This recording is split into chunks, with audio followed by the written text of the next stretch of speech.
Good morning friends. आज हम करेंगे पृथ्वी की संरचना। तो करते हैं स्टार्ट। वैज्ञानिकों ने बताया कि पृथ्वी की बाहरी सतह से आंतरिक सतह की ओर जाने पर घनत्व में वृद्धि होती है। पृथ्वी के अंदर जाने पर घनत्व बढ़ रहा है, इसका मतलब है कि प्रेशर भी बढ़ेगा। इससे पता चलता है कि पृथ्वी का आंतरिक भाग बाहरी धातुओं से बना है। दूसरा कि पृथ्वी की सतह से आंतरिक भाग की ओर जब जाते हैं तो हर 32 मीटर पर 1 डिग्री सेंटीग्रेड तापमान की वृद्धि होती है, परंतु यह जो वृद्धि होती है यह एक सीमा तक ही होती है। डेंसिटी बढ़ेगी तो प्रेशर भी बढ़ेगा, प्रेशर बढ़ेगा तो टेम्परेचर भी बढ़ेगा। इन सभी बातों को देखते हुए भूवैज्ञानिकों ने बहुत से स्रोतों की मदद से पृथ्वी की आंतरिक संरचना का अनुमान लगाया है, जैसे प्राकृतिक स्रोत, ज्वालामुखी उद्गार से भूकंप विज्ञान से। अप्राकृतिक स्रोत, डेंसिटी, प्रेशर, टेम्परेचर। पृथ्वी का आंतरिक भाग 3 भाग से मिलकर बना है। पहला क्रस्ट, जिसे हम भूपर्टी भी कहते हैं। 8 से 40 किलोमीटर मोटी पटल भूपृष्ठ भी कहलाता है। पटल 2 परतों से निर्मित है। पटल की बाह्य परत अवसादी पदार्थों से बनी है। यह परत सिलिका व एल्युमिनियम से निर्मित है, इसीलिए सियाल कहलाती है। तो पहली परत में क्या होता है, ज़्यादा सिलिका और एल्युमिनियम, इसका नाम क्या है, सियाल। निचली परत बेसाल्ट चट्टानों से बनी है। यह सिलिका व मैग्नीशियम से निर्मित है और सीमा कहलाती है। इस परत को लिथोस्फीयर भी कहा जाता है। इस परत का घनत्व 2.75 से 2.90 तक है। इसकी मोटाई महाद्वीपों में अधिक होती है। मेंटल, क्रस्ट के निचले भाग को मेंटल कहा जाता है। पृथ्वी के आयतन का 83% तथा द्रव्यमान का 67% भाग यही होता है। इसकी गहराई 2900 किलोमीटर तक है। मेटल का ऊपरी भाग दुर्बलता मंडल कहा जाता है। एस्थेनो शब्द का अर्थ है दुर्बलता। इसका विस्तार 400 किलोमीटर तक आका गया है। ज्वालामुखी उद्गार के दौरान जो लावा धरातल तक पहुंचता है उसका स्रोत यही है। पटल व मेटल के बीच की सतह मोहो असंततता कहलाती है। इस परत को पायरोस्फीयर भी कहा जाता है। इसे ही वाइट ऑफ द अर्थ भी कहते हैं। इसका घनत्व 2.90 से 4.75 तक है। मेटल व कोर के बीच की सतह विचर्ट गुटनबर्ग सत्ता कहलाती है। क्रोड, यह भाग पृथ्वी के निचले मेंटल से पृथ्वी के केंद्र तक है।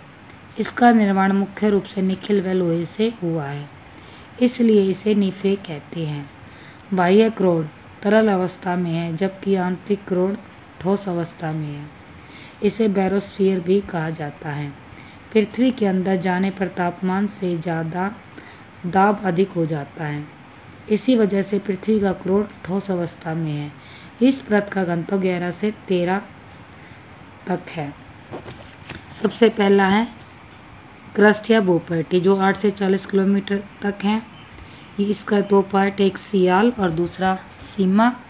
यह महाद्वीपों में अधिक मोटी होती हैं। फिर है मेटल, जो 2900 किलोमीटर तक की गहराई तक है। इसे दुर्बलता मंडल भी कहा जाता है और इसे वाइट ऑफ द अर्थ भी कहते हैं और पायरोस्फीयर भी कहते हैं।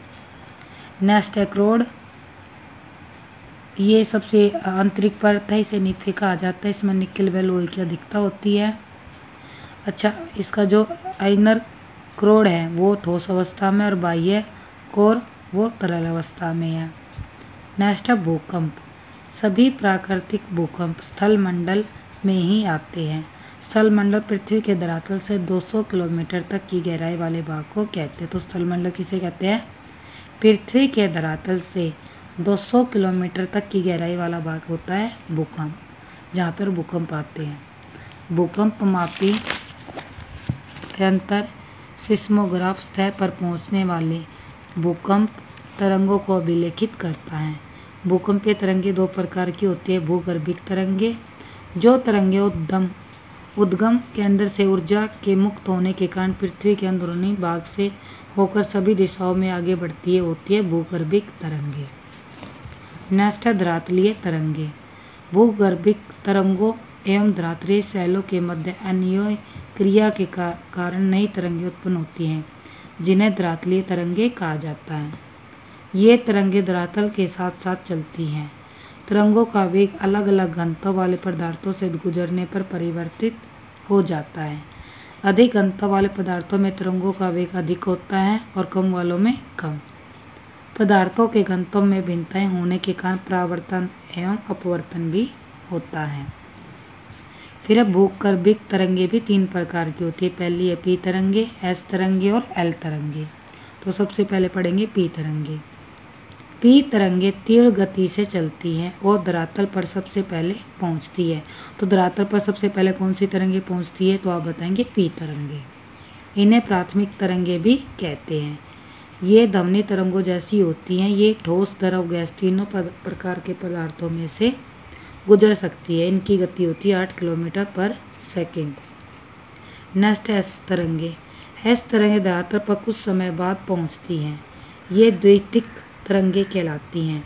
ये केवल ठोस पदार्थों में ही चलती हैं। इनकी सहायता से ही वैज्ञानिकों को भूगर्भिक संरचना समझने में मदद मिली। परावर्तन से तरंगे प्रतिध्वनित होकर वापस लौट आती है, जबकि अपवर्तन से तरंगे कई दिशाओं में चलती है। भूकंप लेखी पर बने आरेखों से तरंगों की दिशा भिन्नता का अनुमान लगाया जाता है। धरातलीय तरंगे भूकंप लेखी पर अंत में अभिलेखित होती हैं। ये तरंगें ज़्यादा विनाशकारी होती है। इनसे सेल विस्थापित होती हैं और इमारतें तक गिर जाती हैं। इनकी गति होती है 4 से 6 किलोमीटर पर सेकेंड। नेक्स्ट एल तरंगे। ये तरंगें धरातल तक ही सीमित तथा तीनों माध्यमों से होकर गुजर सकती हैं।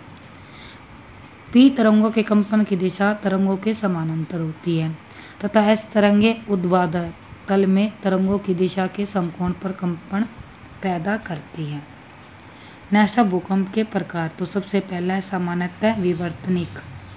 चट्टान के सरक जाने से जो भूकंप आते हैं वो होते हैं विवर्तनिक भूकंप। ज्वालामुखी जन्य।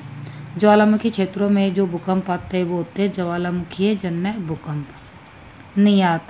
अधिक खनन कार्य से होता है नियात भूकंप ज़्यादा आते हैं। विस्फोट। परमाणु व रासायनिक विस्फोट से आने वाले भूकंप होते हैं विस्फोट भूकंप। बाध जनित। बड़े बांध वाले क्षेत्रों में बाध जनित भूकंप आते हैं। भूकंपीय तीव्रता की मापनी रिएक्टर स्केल है। अगर रिएक्टर स्केल पर 5 तक है तो भूकंप कंट्रोल हो सकता है, पर अगर 5 से ज़्यादा है तो भूकंप के कारण हानि भी हो सकती है, और 7 से ज़्यादा हो गया तो अत्यधिक विनाशकारी होता है भूकंप। फिर कुछ क्वेश्चन देखते हैं। ऑस्ट्रेलिया के भूवैज्ञानिक सर्वेश ने ही पृथ्वी की आंतरिक संरचना को 3 परत सियाल, सीमा व नीफे के माध्यम से समझाया है। पृथ्वी के नीफे भाग में निकेल और लोहे की अधिकता है। पृथ्वी के केंद्र में पाए जाने वाला चुंबकीय पदार्थ निकल है। क्रोड की त्रिज्या 3500 किलोमीटर है। पृथ्वी के आयतन का केवल 1% प्रॉपर्टी, 84% मेटल और 15% क्रोड है। पृथ्वी की त्रिज्या 6371 किलोमीटर है। जिस केंद्र से भूकंप तरंगे उत्पन्न होती है उसे उद्गम केंद्र या अपकेंद्र या भूकंप मूल केंद्र तथा जिस बिंदु पर भूकंप तरंगों को महसूस किया जाता है उसे भूकंप अधिकेंद्र कहते हैं। जहाँ से उत्पन्न होता है वो होता है केंद्र, अपकेंद्र या भूकंप मूल, और जहाँ महसूस होते हैं वो होता है अधिकेंद्र। यह अधिकेंद्र मूल केंद्र के ऊपर 90 डिग्री पर होता है, बिल्कुल सीधी रेखा में। अगर यहाँ अपकेंद्र है तो अधिकेंद्र भी बिल्कुल इसके ऊपर होगा। भूकंप आने से पहले वायुमंडल में रेडान गैसों की मात्रा में वृद्धि हो जाती है। जब भूकंप आता है 3 प्रकार की तरंगें उत्पन्न होती है, परंतु बुनियादी तौर पर 2 ही मुख्य होती हैं, पर तीनों के नाम है पी, एस और एल। एल तरंगे सबसे कम गति वाली भूकंपीय तरंगे हैं। इन्हें लॉन्ग पीरियड वे, सरफेस वे भी कहते हैं। ये तरंगे एपिसेंटर पर सबसे आखिरी में पहुंचती हैं।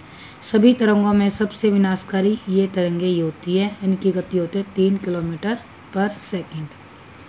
पी और एस तरंगे पुश करते हुए आगे बढ़ती है, जबकि एल तरंगे जिगजैग वे में आगे चलती है।